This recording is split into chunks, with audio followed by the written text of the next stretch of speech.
Assalamualaikum warahmatullahi wabarakatuh. Selamat pagi anak-anak.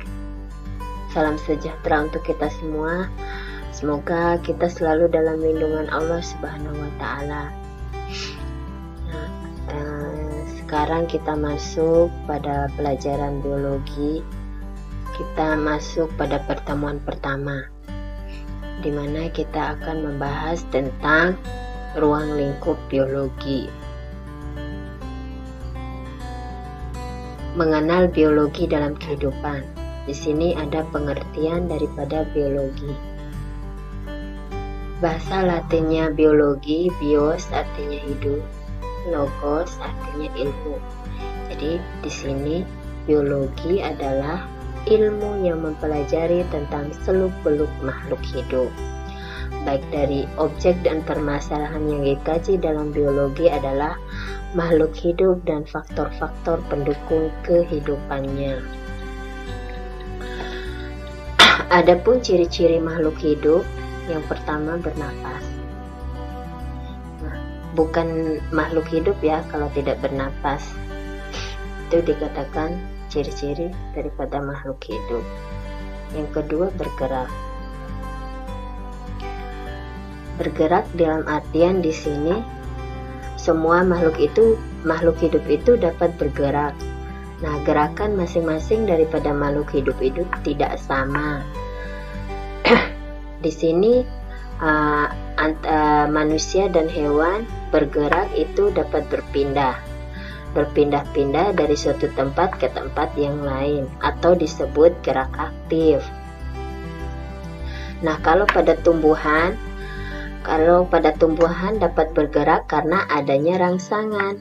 Gerak pada tumbuhan itu tidak mengakibatkan tumbuhan berpindah tempat. Itu disebut gerak aktif. Di sini tumbuh dan berkembang. Tumbuh artinya makhluk semula kecil menjadi besar, semula pendek menjadi tinggi, yang semula ringan menjadi berat. Tumbuhan juga mengalami pertumbuhan. Nah, makhluk hidup berkembang biak. Tujuan daripada makhluk hidup berkembang biak itu agar melestarikan jenisnya. Nah, selain itu makhluk hidup tersebut tumbuhan di sini dalam perkembangbiakannya ada melalui dua cara, yaitu secara vegetatif maupun secara generatif. Sedangkan kalau pada hewan dan manusia, cara berkembang biaknya berbeda ya. Di sini supaya tidak punah, makhluk hidup melakukan perkembangbiakan, peka terhadap rangsangan. Nah, semua makhluk hidup itu peka terhadap rangsang. Kemampuan hidup menerima dan menanggapi rangsangan disebut dengan iritabilitas. Kemudian memerlukan makanan. Nah, di sini makhluk hidup memerlukan makanan, baik itu makanan berasal dari tumbuhan maupun berasal dari hewan. Nah, itu kalau pada manusia ya. Kalau pada tumbuhan, mereka memerlukan makanan, contohnya seperti air. Kalau tidak ada air, mereka tidak bisa memproses daripada menyimpan cadangan makanannya di dalam akar. Begitu juga dengan hewan. Hewan memerlukan air dan makanan yang lainnya. Sekarang tingkat organisasi kehidupan. Nah, di sini biologi itu sangat terkait dengan semua aspek kehidupan, baik dari bentuk yang tidak kasat mata sampai dengan tingkat yang kompleks. Di sini ada gambaran singkat berbagai tingkat organisasi yang perlu kalian ketahui. Yang pertama yaitu ada molekul, sel, jaringan, organ, sistem organ, organisme, populasi, komunitas, ekosistem, dan bioma. Nah, di sini Ibu akan menjelaskan dulu apa sih itu molekul. Molekul itu adalah tingkatan kehidupan yang tersusun atas atom dan tidak termasuk unit kehidupan, tetapi mempunyai peran yang besar pada kehidupan. Apa sih sel itu? Sel itu adalah merupakan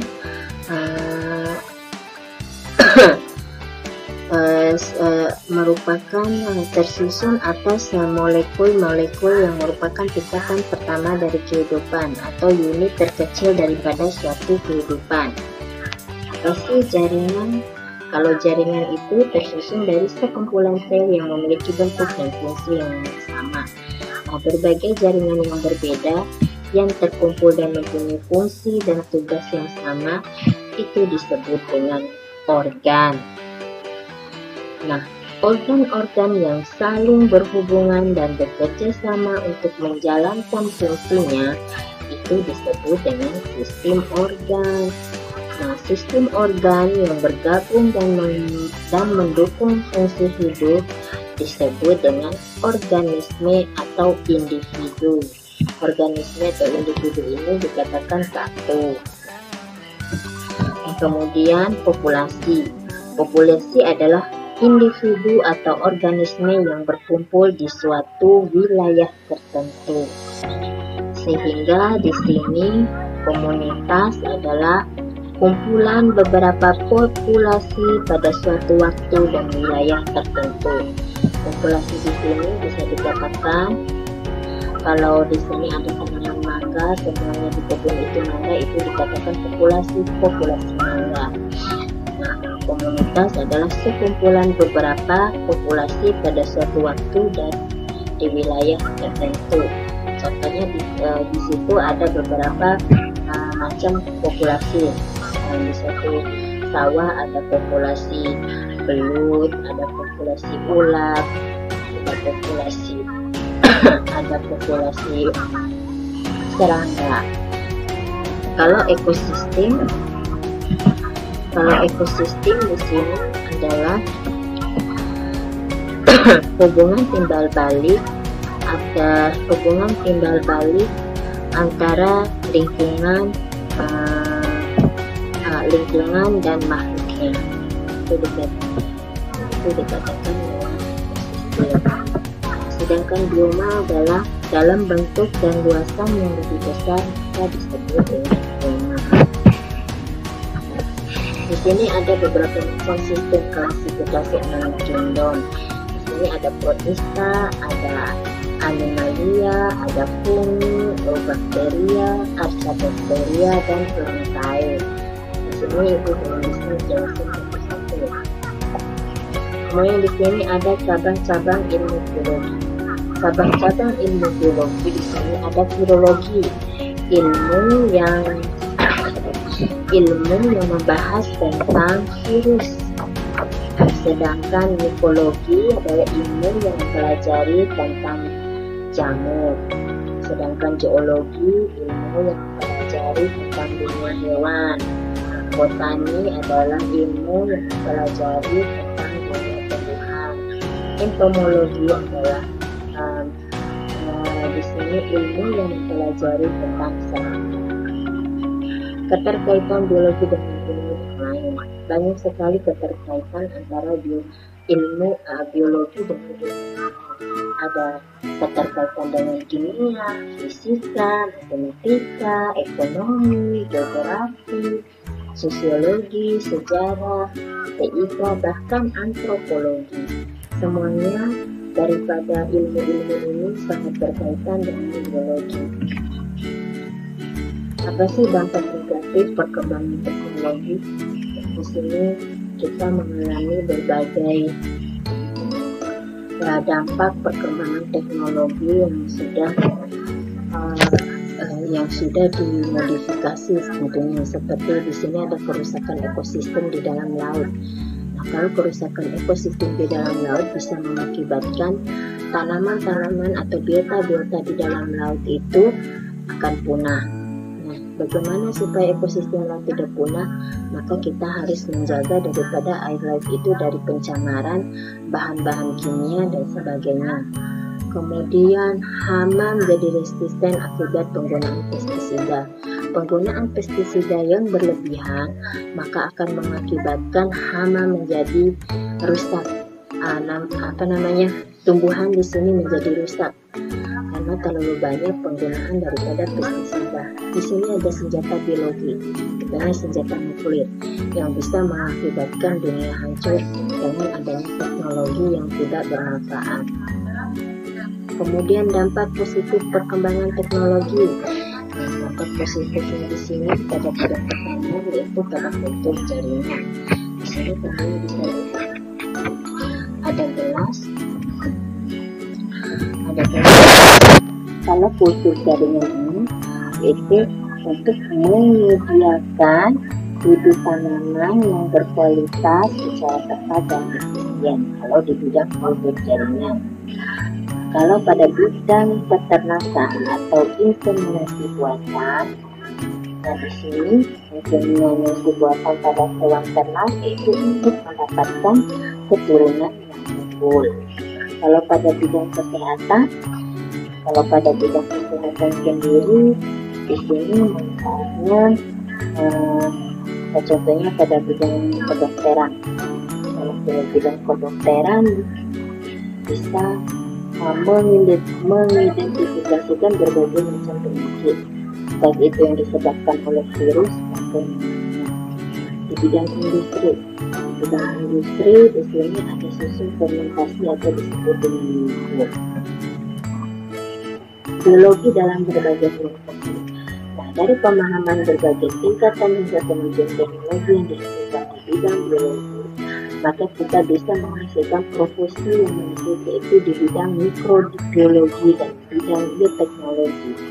Nah, kalau di bidang mikrobiologi ini para ahli menemukan beberapa macam seperti contohnya di sini herbalis atau obat-obatan tradisional yang merupakan salah satu daripada ilmu biologi. Kalau di bidang bioteknologi, di bidang teknologi di sini atau semacam dengan rekayasa genetika, di bidang kedokteran, biologi menjadi ilmu dasar yang membuat riset berbagai teknologi kedokteran, seperti bisa melakukan pencakupan organ, bisa melakukan forensik, dan teknologi seperti bayi tabung yang memberikan solusi atas berbagai permasalahan dari berbagai bidang. Nah, mungkin sampai di sini dulu yang Ibu bisa bahas pada pertemuan pertama kita. Lebih penjelasannya bisa kalian tanyakan kepada Ibu kalau belum jelas. Dan di sini ada 2 kuis, silakan kalian mengerjakan kuis ini secara langsung dan langsung di WA ke Ibu. Terima kasih banyak anak-anak sekalian, tetap semangat ya. Assalamualaikum warahmatullahi wabarakatuh.